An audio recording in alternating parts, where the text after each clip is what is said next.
Welcome back to the listener's commentary on Luke 15. We're continuing our study through this chapter that really is one tight unit. We just broke it into two chunks for the sake of space and time. In Luke chapter 15, Jesus is answering a complaint of the Pharisees and the scribes that he's welcoming tax collectors and sinners, and even worse, he's eating with them. And for them, that just obviously puts Jesus on their level. He must be a sinner as well. He certainly couldn't be a righteous teacher, because look at who he's eating with and look at who he's responding to. And so the Pharisees are complaining about that, and Jesus, in response, tells three stories. So in our last session, we looked at the first two stories, the story of the lost sheep and the story of the lost coin. In those cases, it was one sheep out of 100 and one coin out of 10. In this recording, we're going to look at Luke 15, 11 through 32, which is the well-known story of the prodigal son. And this particular story is not about 1 out of 100 or 1 out of 10. Now it's 1 out of 2. One son out of 2 takes off. And how will his father respond to that? So this story, along with the preceding two stories, intends to challenge the Pharisees' prevailing view of God in relationship to sinners. He doesn't love them. He doesn't welcome them. He looks down on them just as they do. And so Jesus is intending to shift their picture of God. What is God like? And what is God specifically like in relationship to sinners?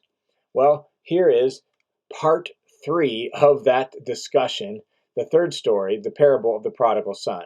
And notice how the parable opens, verse 11. And he, Jesus, said, "A man had 2 sons." That's how the story begins. And so, although we typically call this the parable of the prodigal son, it's really about the father. And Jesus focuses on the father's dealing with his 2 sons. The parable is about how the father responds to both of them. And so it's not even just about the younger son, the more well-known son who runs off into the far land. He's got 2 sons. And we're going to see the father's response to both of them in this story. So this father has 2 sons, and here's what happens. Verse 12. The younger of them, so the younger son, said to his father, "Father, give me the share of the estate that's coming to me. Give me my share of the family land." As the younger son, by inheritance laws, he's entitled to 1/3 of the family estate. The older son, since there's only 2 of them, would get 2/3 of the estate. And so this son is coming and asking for his third of the family estate, which is a massive disgrace to his father by requesting his inheritance while his father is alive and well and in good health. In essence, he's wishing his father were dead. In fact, Kenneth Bailey, who we've mentioned several times in this commentary, who is super well known for his work with Middle Eastern culture and how that influences parables in the Gospels, and he spent tons of time with this particular parable. He points out that there's no record in all of Middle Eastern literature or Middle Eastern folk stories of any son ever doing what this son does. In fact, he said for years when he would travel and teach and visit people, he would ask, "Has anyone ever made this kind of request?" And the answer would basically be this: "Has anyone ever made such a request at your village?" Never. Could anyone ever make a request? Impossible. Well, what would happen if he did? His father would beat him, of course. Why? Well, because this request means he wants his father to die.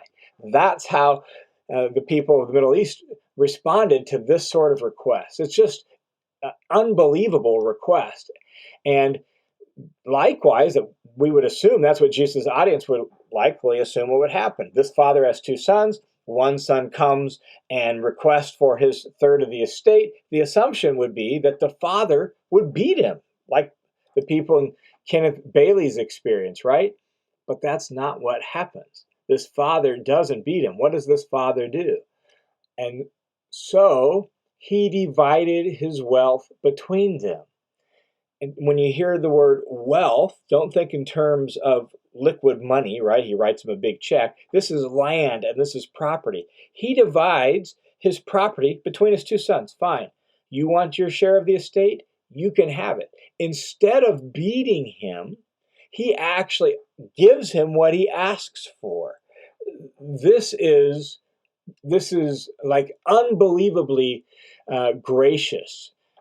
This son does not deserve this, right? This is not what anyone expect the father to do. This is not what anyone would think a good father would do. He shouldn't have done this from their perspective, but he did it because he's gracious and kind. He divided his land and his property among them. And he's a man of enough means to have land and property to be divided between his two sons. We're going to learn later he has hired hands. So he's a wealthy landowner.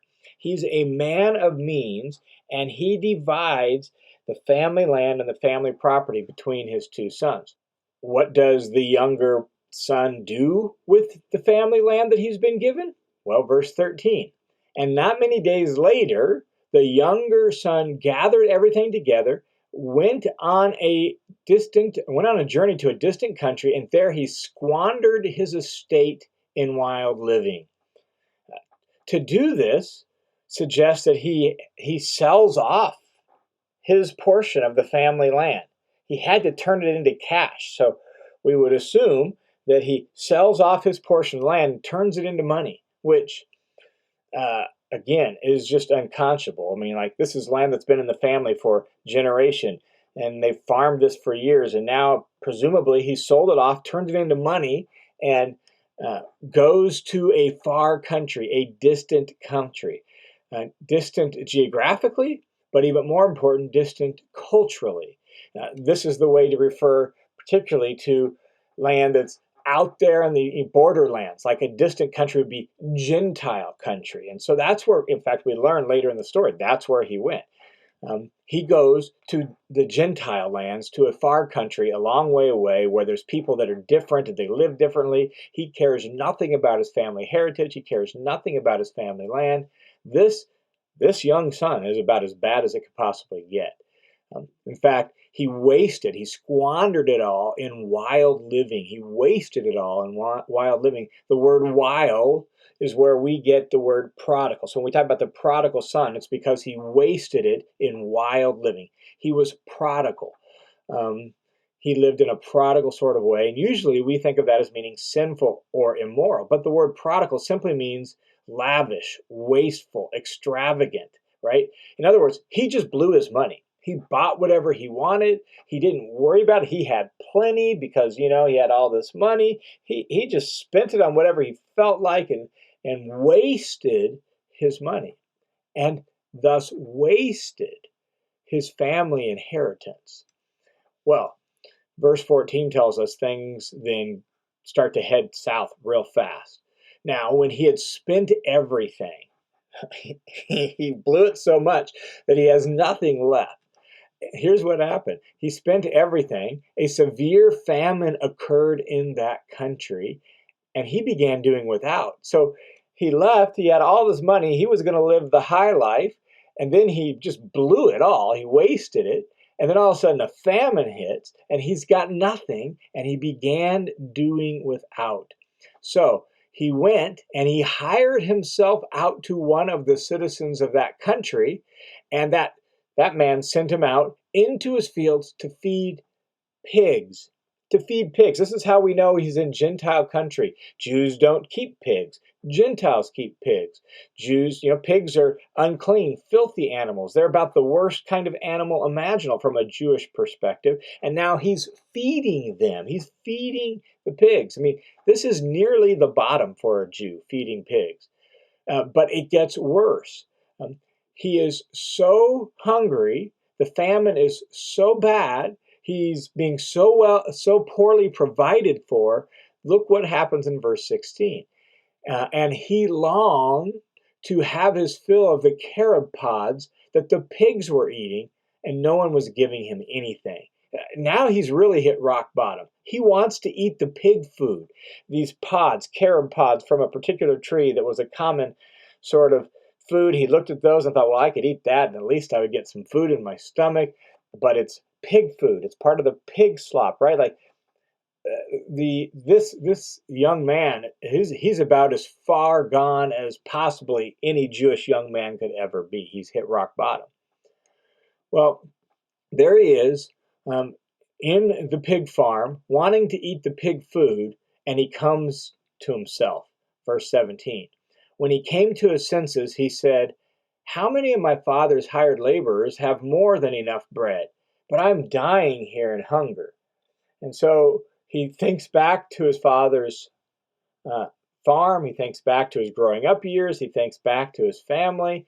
He thinks back just to the hired workers. He's like, my father takes care of them. They have enough bread. They've got enough food, and I'm shriveling up and dying here from hunger. So he develops a plan.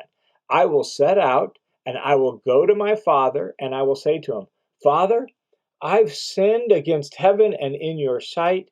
I'm no longer worthy to be called your son. Treat me as one of your hired laborers. And so this young man comes up with a plan. He's going to return home. He recognizes he has completely disgraced his father. He's completely dishonored his family heritage. And so he recognizes he's no longer worthy to be called his son. He's going to ask for a job. Ask for a job. Maybe I could just be a hired worker. At least then I would make a little money and I would have enough food to eat. And so this is really his initial repentance. His plan is to head back home and to make it up to his father and his village by getting a job and working for his dad. Some have suggested that this is sort of like artificial repentance. It sounds like he wants to get a job, maybe earn his way back into his father's good graces and pay him back. I don't know. That just seems, in the context of the story and in the point Jesus is making and how tax collectors and sinners are gathering to Jesus, that seems a little bit too cynical to me. I think this boy just really wants to go back home, and he's at least recognizing I've shamed my dad so bad. I'm not really worthy to be his son. I'll at least go back and see if I can't get a job and work for him. It seems like maybe he doesn't fully get everything, sure, and he doesn't understand everything, but he really recognizes he's in a bad way, and he's done a very dishonorable thing, and he's hoping that maybe his dad will welcome him back at least as a hired worker. And to make this decision to return home, to return to his home village, and to return to his father, well, this is going to take a certain level of courage. In an honor and shame culture, such as Jesus' culture, like he has so dishonored and brought so much shame to his family, to his village, that there's got to be some trepidation as he makes this plan to return. Um, he can expect hostility. He can expect disgrace. He can expect possibly rejection at the edge of the village, right? The audience listening to Jesus' story would have all these emotions going in them about this kind of person who did this not only to his family, but did this to his village and brought such shame on his village. And so this sort of decision that this young man makes to go home, well, it's going to come with certain trepidation, certain fear. What's the treatment going to be when he comes home? But he decides it's worth the risk.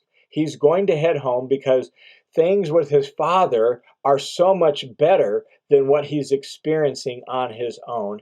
And so, verse 20, he sets out and he came to his father. He sets out to go to his father. But while he was still a long way off, and so he's down the road from the village, he's still a long way off.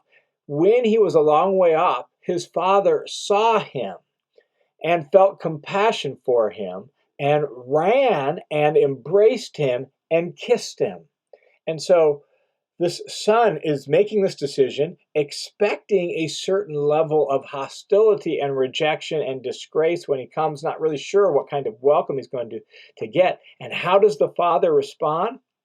Well, the father responds not by disgracing the son and humiliating the son because of the shame he's brought on the family and the shame he's brought on the village. No, the father disgraces himself and humiliates himself to welcome home his son. How does the father do that? Well, the father does that by running to his son on the outskirts of the village. He runs.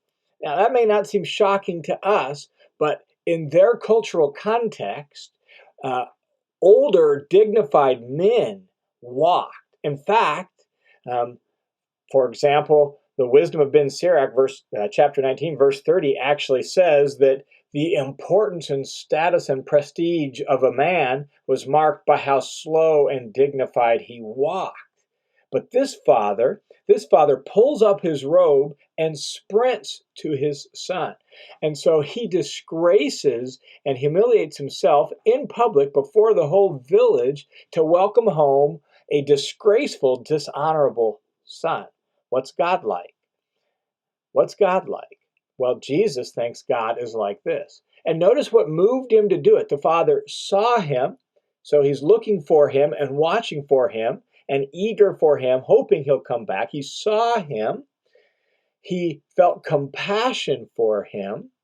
And so he's moved by compassion. He's moved by care and concern for the well-being of his son. And he ran to him. And not only does he run to him, but when he got there, he embraced him and he kissed him. Here is this poverty-stricken son who his last stop was a pig pen, and this father doesn't care how he smells, what his clothes look like, how disgraceful and dishonorable he has been. He not only runs to him, but when he gets there, he hugs him and he's welcoming him with the kiss of greeting. And all of this is incredibly public, right before the eyes of the watching village, the whole village who would have felt a sense of shame and dishonor themselves at the way this son treated not only his family, but an important member of their village. And so they were dishonored as well. And that's why Kenneth Bailey suggests that perhaps the father knows he needs to beat the town people to the son, or he'll never have the chance to restore his son to the family and the village, right? Like they're likely to greet him with public outrage and maybe insults, maybe even some rock throwing, right? Like maybe even a public ceremony where he's not welcomed in the village. It's possible that the father knows that that is a likely thing to happen, and he knows he needs to be the first one there, and maybe that's why he runs. So he welcomes him publicly before the eyes of the watching village, and he welcomes this son back to himself. Well, the son knows he's got his speech all prepared. He knows what he's come to do, and so he says, verse 21, to his father, "Father, I have sinned against heaven and in your sight. I'm no longer worthy to be called your son." And I suspect that the restatement of this and Jesus telling this story is to emphasize the sense of humility and lowliness that this son feels for his behavior. This is his statement of repentance. Perfect or imperfect, whatever, doesn't matter. This is his statement of repentance. I'm no longer worthy to be called your son. He knows that what he's done is wrong. But the father cuts him off, and the father doesn't let him finish his speech. He interrupts, and the father said to his slaves, so he says to his servants who are now there, right? So people have gathered around. There's a crowd gathered around. So the father said to his slaves, "Quickly, bring out the best robe and put it on him." That would be the father's robe, most likely, his dress robe. It is a symbol of his nobility and status. Get my dress clothes, in other words. Let's put it on him. Probably because his clothes are in shambles. So bring out the best robe and put it on him. And put a ring on his fingers and sandals on his feet. Again, the ring is most likely the symbol of the family, the signet ring of the father that represents his status and his authority. And so this is, again, restoring him to the family. And sandals on his feet distinguishes him from the poor and the slave. Let's get some sandals. Let's get this kid dressed in the attire of a family member. That's the idea here. So all of this is to restore him and his honor in the family. So it restores him to his family, and it restores him, therefore, publicly in the eyes of the community. This son has been fully restored. But that's not all. Verse 23, "And bring the fattened calf, slaughter it, and let's eat and celebrate." A fattened calf is the kind of animal that you use for a massive party, a big celebration, at least 100 people. It's the kind of banquet you would prepare when the governor comes to town or the prince gets married, right? Like this is the kind of thing when you're going to have a lavish, spare no expense kind of banquet. And so let's slaughter the fattened calf. Why? Verse 24, well, this son of mine was dead and he's come to life again. By leaving and doing what he did, it was like he was dead, but he's back. And it's like he's come to life again. He was lost and he has been found. And they began to celebrate. So just like with the sheep and just like with the coin, it's not just enough for this son to come home. We need to celebrate. We need to feast. We need to eat and celebrate. And remember, Jesus is really describing what's happening in his ministry. Why is Jesus eating with tax collectors and sinners? Because like this son, they're coming home. They're being found. And it's a reason not to complain, as the Pharisees and scribes are, but to celebrate like Jesus is. And so celebrate they do. They slaughter the fattened calf. They're preparing a feast, and they're going to invite the townsfolk, and all of this will restore this son to the community. Well, remember, this father has not just one son, he has two sons. So, verse 25, what about the older son? Well, this older son was out in the field working when he came and approached the house, and he heard music and he heard dancing. And so here's this older son, the older brother of this one who's come home. He's been out in the field. He comes back. The party's already started. There's music, there's dancing. So he summoned one of the servant boys and began inquiring what these things could be. He wants to know what's going on. Like, why is there music? Why is there dancing? What's this party all about? And the servant boy says this, verse 27, your brother has come, and your father has slaughtered the fattened calf because he's received him back safe and sound. And so he lets him know that the party's happening. How does the older brother going to respond? Well, he doesn't get happy. He doesn't get excited for his younger brother to come home. How does he respond? Look at verse 28. He became angry. That's how he responded. He became angry, and he was not willing to go in to the feast, to go in and celebrate. He's angry, and he's not going to, no way, I'm not going to go into that party. I'm not going to, why? Because his younger brother had dishonored the family. His younger brother had dishonored him. His younger brother had left him to do all the work, right? Whatever it is. He is angry, and he's unwilling to go in to the party. And the father, well, the father gets word that the older brother's outside, that his older brother's upset, that he's not going to come in. So again, what is the father going to do? Well, the father doesn't do what would be expected of him to do. Notice the second half of verse 28. And his father came out and began pleading with him. Here we have an incredible reversal. We thought the story was just about this really bad son, this younger son who ran off and disgraced himself and his family with what he had done. But now we have an older brother who has not left home, but he is now dishonoring his father by being unwilling to go into a party that his father is throwing. And he's upset about that. And his father could have just stayed inside and said, no way, I'm not going to go out there to that boy. And that would have been fine. That would have been, in fact, expected. If his son is going to act so dishonorably, then let him be dishonored. He can miss out on the party. That would have been the assumption of the culture. But once again, this father's not normal.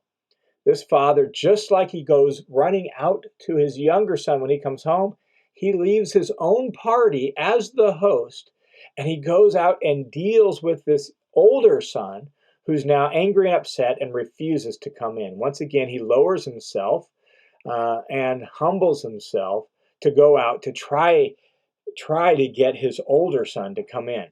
And how does his older son respond? Verse 29, and he answered and said to his father, look, for so many years I have been serving you, and I've never neglected a command of yours, and yet you never gave me a young goat so that I might celebrate with my friends. But when this son of yours came, who has devoured your wealth with prostitutes, you slaughtered the fattened calf for him? So look how he talks to and look how he talks about his father. He says to his father, look, for so many years I've been serving you, and that's the word, serving as a slave, like I've acted as your slave around here. I haven't neglected a command of yours. So he sees himself as, I mean, he's just like bald face in his father's face, upset. I've acted like a slave to you, like you've been like a slave master to me. And you never gave me anything, not even a young goat, so I could have a party with my friends, right? And look how he describes himself. He's like hardworking, and he's never neglected a command. I've always done what's right. Look how he thinks of himself. Um, and look how he describes his brother. He won't even name him as his brother, this son of yours. He won't even identify a kinship with him. And notice what he says about his younger brother. He has devoured your wealth with prostitutes. He doesn't, how does he know that, right? Like he's just assuming that, right? We don't even know that that happened. We know he wasted his father's money, but we don't know if that's even actually accurate. And so as a result of all these ways of viewing people, the older brother can't make sense out of the celebration. He views himself as a servant rather than a son. He views his dad as a slave driver, every command, like he's righteous and he's always done what's right. And he refuses to even accept his brother as family, this son of yours. And so in the end, he's just as far from his father relationally as his brother was when his brother was in the distant country. And here he is now with a wall between him and his father, and what's going to happen? Well, listen to how his father responds in verse 31 and 32. He says, son, you've always been with me, and all that is mine is yours. Literally, he's already divided between him. Like, if you wanted a goat, you could have had a goat. Like, it's all yours at this point, anyhow. You've always been with me, and all that's mine is yours. But we had to celebrate. It was necessary. It was the right thing to do, and it was a good thing to do. We had to celebrate and rejoice. Why?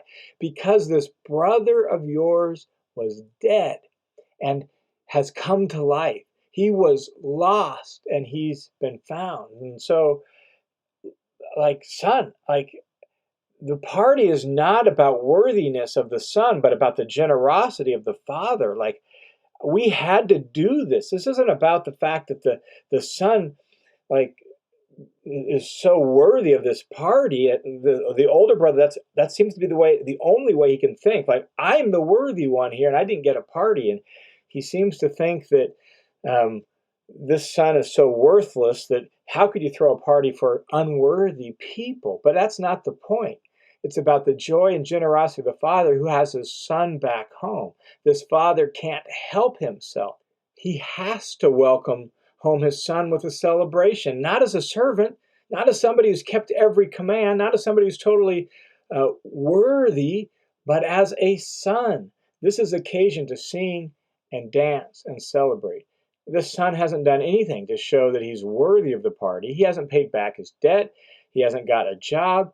And at least demonstrate that he's going to try to get the family land back, right? He hasn't done any of that. This party has nothing to do with the son's worthiness. It has everything to do with the father's joy and generosity. He's glad to make his joy and his love overflow to both sons.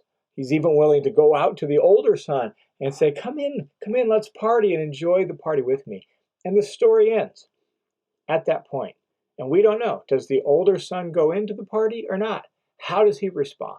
And that's actually the point. What are the Pharisees going to do? Are they going to go into the party and celebrate with the joy of the Father or not? Are they going to rejoice that sons are coming home and daughters are coming home who have been lost and far off and wandered away? Are they going to celebrate, or are they just going to stand off and aloof and be angry? Well, there's so much here to reflect on. And I think it would be worth us just spending, right, like tons of time, a whole week, just reading and imagining this story and picturing it through the eyes of the different characters in the story and feeling the emotions and entering into the story. That's really the best way, I think, to respond to this story, is to enter into it, to imagine it, to feel it, to set it in its context, and to think about what it says about us and about the world and about God, and how we view, to think about what it's saying about Jesus' ministry. That's what we really need to do to this story. We need to reflect on the goodness and the generosity of the master, the father in this story. We need to think about the self-righteousness and the slave mentality of the older brother. We need to think about the self-serving of the younger son and his unworthiness, and yet the generosity again of the father. And we need to enter into this story and let the story begin to shape us heart, soul, and mind about who God is and what God is like and who we are, and which son do we tend to identify with, and are we far off relationally even though we're close physically, or are we far off both relationally and distant physically by the way we've chosen to live our life? And what kind of welcome does God give us? And not only that, what kind of welcome does God give others, and how do we respond to it when God gives that kind of welcome? That's really what this story forces us to reflect on and wrestle with. And so I'd encourage you just to take some time to imagine this story, to picture the scene, to enter into it, to read it regularly, and let this story begin to shape your view of a good and gracious God who gladly celebrates when sinners return home. Whether they're sinners who are sinners by unrighteous living, like the younger son, or sinners who are relationally distant by righteous living, but they see that as serving as a slave. Whatever kind of unrighteousness it is, God gladly welcomes sinners home, and he does so with celebration and joy.